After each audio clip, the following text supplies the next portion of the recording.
달랑집 한 채만을 건진 채 아버지는 어머니와 애들을 남겨놓고 멀리 장사를 하러 떠났다고 했다. 그런데 얼마 전 바느질이를 하여 두 아이를 겨우 키우던 어머니가 덜컥 병이 들어 몸져 누웠다고 했다. 남매는 할 수 없이 동량질을 해가며 겨우겨우 연명해 가고 있다고 했다. 오늘도 혹시나 멀리 떠난 아버지가 돌아올까 하여 하염없이 기다리고 있는 것이라고 했다. 소년이 말을 다 마치자 소녀가 말했다. 엄마 병을 치료하러 오셨던 의사가 말했어요. 하며 오른쪽에 있는 기암절벽을 가리켰다. 저 절벽의 중간쯤에 피어있는 꽃이 보이시죠? 이 말에 한아령과 빙설아가 그곳을 쳐다보았다. 아직 해가 지지 않아 깎아지른 절벽 사이로 어슴풀에 비치는 연노란색의 꽃이 여러 송이 피어 있었다. 그래, 보여. 한데 그 꽃이 어때서? 의사의 말로는 저 꽃은 세기의 꽃이라고 불리는 용설란이래요. 100년에 한 번 꽃이 피는데 올해 때 맞춰 피었대요. 그 꽃을 타려 먹으면 엄마의 병이 낫는다고 했어요. 그런데 어떡해요? 아마도 이 세계의 그 누구도 저 꽃을 따오지 못할 거예요. 그래서 매일 혹시나 저절로 떨어지지 않나 보고 있어요. 정말이야? 예, 정말이에요. 빙설아는 빙그레 웃으며 말했다. 소민아, 이 언니가 따다 줄까? 언니가요? 에이, 어떻게? 거짓말이죠? 하고는 빙설아를 어이없다는 듯이 바라보았다. 언니는 아직 아니야. 여기 있는 오빠가 따올 거야. 하며 한아령에게 눈을 한번 찡긋했다. 한아령이 빙설아의 눈을 보고 미소 지으며 말했다. 그래, 이 언니 말이 맞아. 이 오빠가 금방 따올게. 하곤 절벽에 핀 용설란을 향해 날아올라 순식간에 꽃을 따서 내려왔다. 이 모양을 본 소년과 소녀는 눈이 휘둥그레지며 놀라움을 금치 못하고 있었다. 마치 환상의 동화나라에 온 것 같은 기분에 젖어들며 쌍둥이 남매가 동시에 큰 소리로 외쳤다. 와, 놀라워요. 어쩜 이럴 수가 있죠? 혹시 새예요? 한아령이 활짝 웃으며 화답했다. 사람은 마음먹기에 따라 새도 될 수 있단다. 자, 이제 너희 집으로 가서 어서 어머니에게 다려드리도록 하자. 소년과 소녀는 펄쩍펄쩍 뛰면서 좋아했다. 한아령과 빙설아는 소년, 소녀의 길 안내를 받으며 그리 멀지 않은 곳에 있는 남매의 초라한 집에 당도했다. 소녀가 말했다. 언니, 오빠, 여기가 우리 집이에요. 들어오세요. 소년도 말했다. 누나, 형, 집이 누추하다고 흉복이 없기에요. 한아령과 빙설아는 눈물이 나오려는 것을 간신히 참고 집 안으로 들어갔다. 조그만 마당, 방에 딸린 부엌, 그리고 달랑방이 하나였다.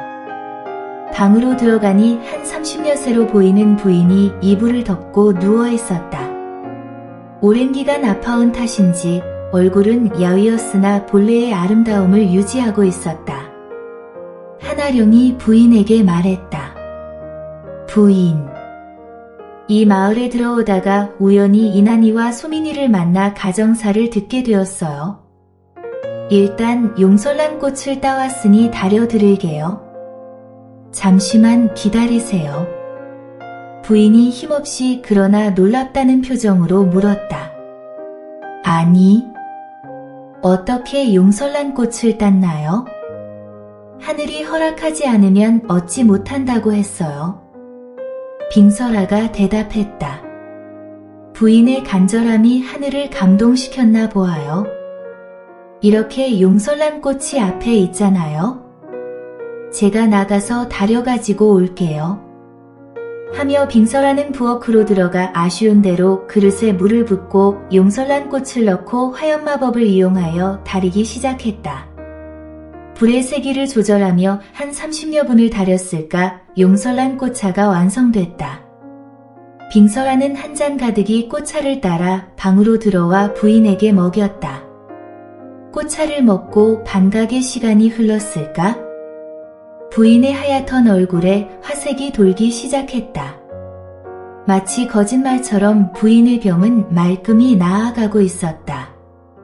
과연 의사의 말이 허언이 아니었음이 증명되었고 일각이 지나가자 부인은 언제 병이 들었던가 할 정도로 원기를 되찾았다.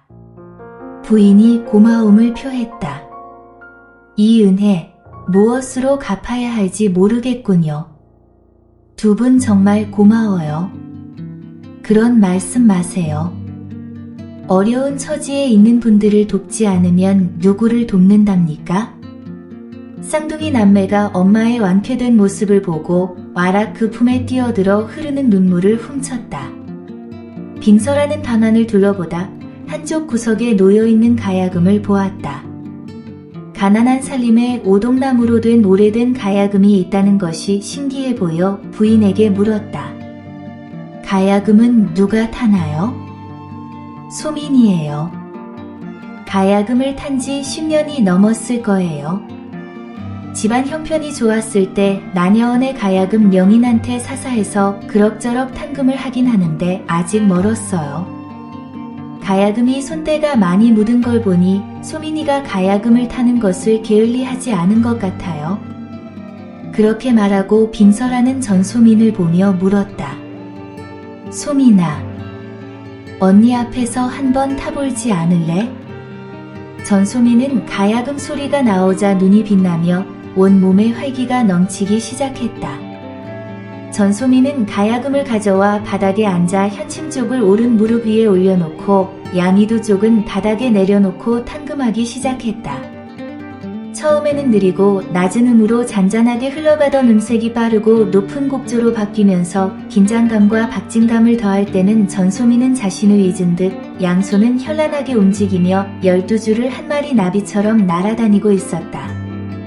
그녀의 연주는 어떤 때는 마냥 어둡고 슬픈 느낌을 주기도 하고 어떤 때는 몽환적인고도 환상적인 감성을 느끼게 하고 또 어떤 때는 밝고 기쁜 느낌을 주어 듣는 이로 하여금 한 곡조의 희로애락을 모두 맛보게 했다. 마지막으로 빠르고 역동적으로 감정이 고조되는가 했을 때 더 듣고 싶은 아쉬움을 뒤로하고 연주는 끝났다. 한아령과 빙설하는 슬픔과 환희 그리고 공포와 몽환에서 깨어났다.